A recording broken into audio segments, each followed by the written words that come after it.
As the great Aristotle once said, everything that happens to us is a result of our habits. We form our habits, but it's essential to remember that they can be changed. In fact, a bad habit can be replaced by a good one. In the process of developing good habits, three main obstacles often arise. The first, and perhaps the most significant, is the so-called comfort zone. It's one of the primary reasons for failure. The comfort zone is where it feels easy to keep doing things in familiar, established ways, often causing resistance to any changes, even those that might lead to positive outcomes. It's estimated that about 80% of people live in their comfort zones, resisting any changes that could push them out of it. When you suggest to someone to try something new or learn a new skill, most of the time, they'll respond with automatic resistance. This is a normal reaction common to all of us.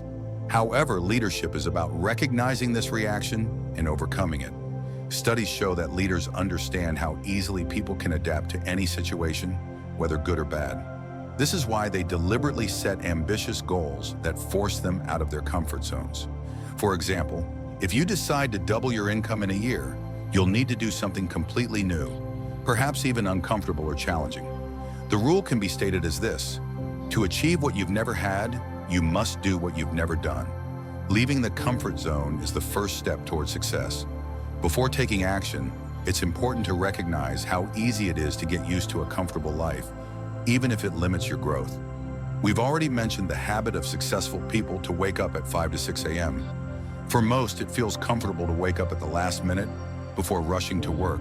However, those who achieve success know that waking up early is essential to preparing for a productive day. Research shows that many leaders begin their day around 5 to 6 a.m., planning tasks and setting a productive tone from the start. The habit of waking up early inevitably leads to the need to go to bed earlier. Most successful people go to bed around 10 p.m., eliminating habits like prolonged TV watching. Late bedtime, prolonged screen time, and last-minute wake-ups create feelings of fatigue and stress.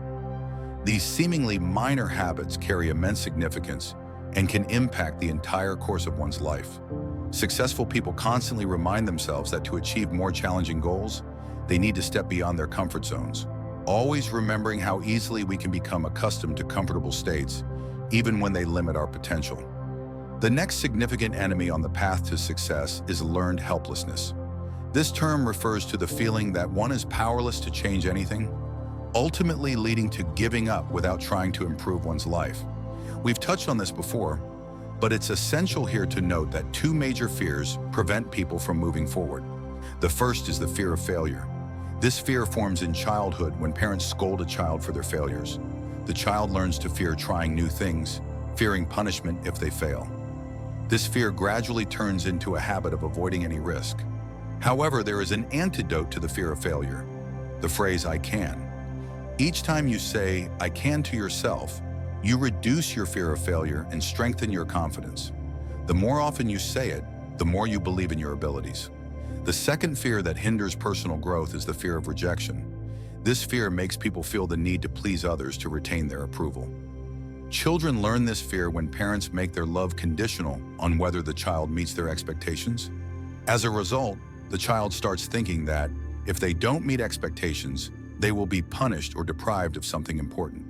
When children grow up, this fear stays with them and manifests in relationships with others. Adults fear criticism from bosses, friends, or colleagues and strive to please others at all costs. This fear is so strong that people begin to live based on others' opinions, fearing to take action without their approval. To overcome the fear of rejection, it's necessary to learn to tell yourself, "I don't have to do what I don't enjoy just to please others." Gradually, this belief will help you overcome the fear and become more confident.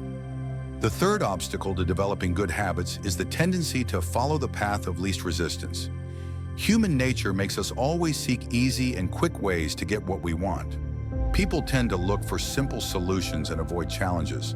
This natural tendency toward ease often leads a person to become accustomed to shortcuts and minimal effort. But successful people understand that achieving significant results requires self-discipline. They consciously make themselves carry out important tasks, even when it requires effort. The principle of self-discipline is choosing not the easiest and fastest path, but the one that will bring long-term results. There is always a struggle in the world between those who seek easy path and those who are ready to work for their goals. Ordinary people often choose simple pleasures, like watching TV or snacking, instead of spending that time on self-development. But everything we do regularly eventually becomes a habit, and these habits ultimately shape our lives. Thus, the main enemies on the path to success are the comfort zone, learned helplessness, and the tendency to follow the path of least resistance. To develop good habits, one must overcome these obstacles. As the German philosopher said, before it gets easy, it will be hard. Good habits are hard to develop, but they make life easy. Bad habits, on the contrary, are easy to acquire, but living with them is very challenging. Thank you for watching, and see you in the next videos.